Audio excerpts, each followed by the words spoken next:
Hello, this is the LEGO City Space Explorer Rover and Alien Life set. Comes with 2 minifigures, 311 pieces, and I paid $35 US for it and then built it live over on my Twitch channel. Really quickly, the side builds are a little bit of alien planet terrain with a couple of these aliens in them, and that features the Angry Birds style of crown, just in a lime green color and a funny minifig head, which can be used on an actual minifig. And this is just in a couple of craters that represent like little hot springs or little geyser spout sources. And there's also a crystal there, which is in the transparent purple color with a little bit of light cyan, like a light blue colored metallic flake in it. And then this is just a unmanned little, remote controlled rover thing for doing some scouting, and it has a battery on the back that you can pop off and need to change. That's a print right there. Doesn't actually roll, doesn't actually do anything, but it's something.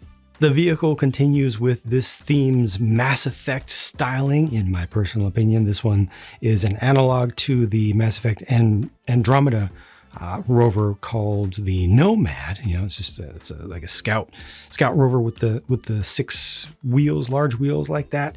And it looks like it's rough and tumble because it is. It's got a lot of suspension travel because at the rear, you've got full swivel forward and back. At the front, you also have these shocks, which are just springs, and they're soft enough that you can push this down and get some nice range out of it, and it feels pretty good. They're just a little bit too hard though, because if you actually try to go over terrain, they're not going to articulate at that point. You can see this wheel over here should be staying on the ground, and it's not. This one should be going up. So if only that was just a little bit softer, you get more proper articulation out of it. But at least back here, these are completely loose, and they do have these independent swing arms, so you can get some nice articulation there. A couple little dual battery units, one on either side there. This is using the newer color of transparent black, the proper transparent black. It's actually ever so slightly blue when you look through it. The transmission of light is just very slightly bluish, or actually technically a little bit cyanish. It's slightly blue-green.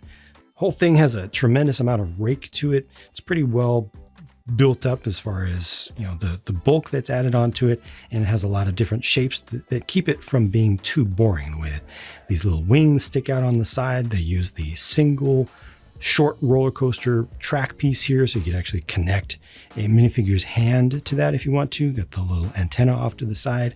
I don't think I've seen this piece here this long before. I think I've only seen it 4 long, but this one is 8 studs long, and a classic style of piece, but I believe longer than they used to do it. And then this piece back here is also relatively new, this whole entire rear section, but it's not fully solid. They do have this built up door here. So there's that space for the door to be built. And that's good. It gives you that good amount of additional customizability while still allowing you to have an interesting shape without using up a whole lot of parts there.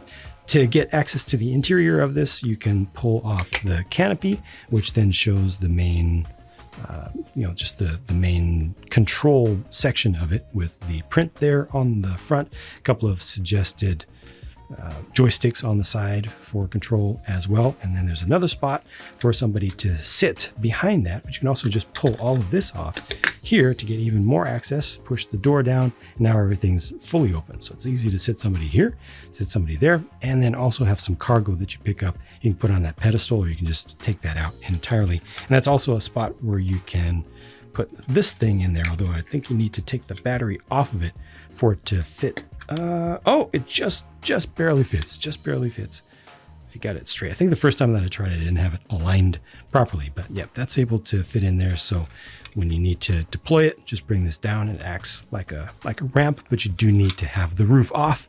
It's not going to roll down on its own. You got to grab it and then kind of pass it to yourself. But I think that's fine.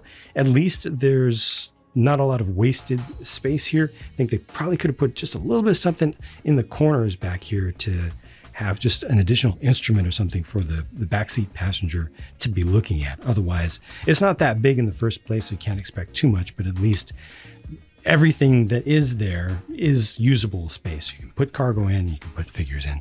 Speaking of figures, here are the two with different colors for them and also different styles of helmets. I like the variety that they've tried to provide throughout this theme so far. This blue color is dark azure, also notice the dual molded helmet there.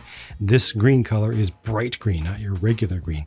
Got the white sci-fi binoculars there and also the nice white base color for the camera. And on the back, you can attach things to both. So over here, you have just the one single stud. Over here, there are four. And one of these spots is a clip where you could put the camera there. You can put other things there. And this is suggested to be a solar panel. Probably not the best idea unless the sun is always at the horizon, but you can just see it as general sci-fi texture as well. That's the way that I prefer to see it. It's just something that's adding some texture and some interesting look to the figure. If you don't need to take it too seriously. Too bad there's no alternate face for either of these though. Finally, these are the pieces I had left over, and there were no stickers used in this set. Again, the price was $35 US. It is 30 euros, 25 pounds UK, and 45, I believe, dollars Canadian, which is just a little bit cheaper than the price in the US. For the amount of stuff that you get here, I think that the price is just fine. I think the overall value here is just fine. Always we can ask for more. It would have been nice to get an additional figure, a little bit more terrain. We can always ask for more, but I think for the price point here, this amount of stuff and the fact that it has good working suspension, it could have been just a tiny bit better, but it's pretty much there. Has a good amount of usable space. Also, it's fun to look at. It's well designed. It's interesting. It has some interesting parts. There's a lot that's good about this, and I think I can confidently say that beyond my own personal bias in favor of how it looks. I just generally like things like this, and yeah, it pleases me when I look at it. But beyond that, I genuinely think that it is a good toy.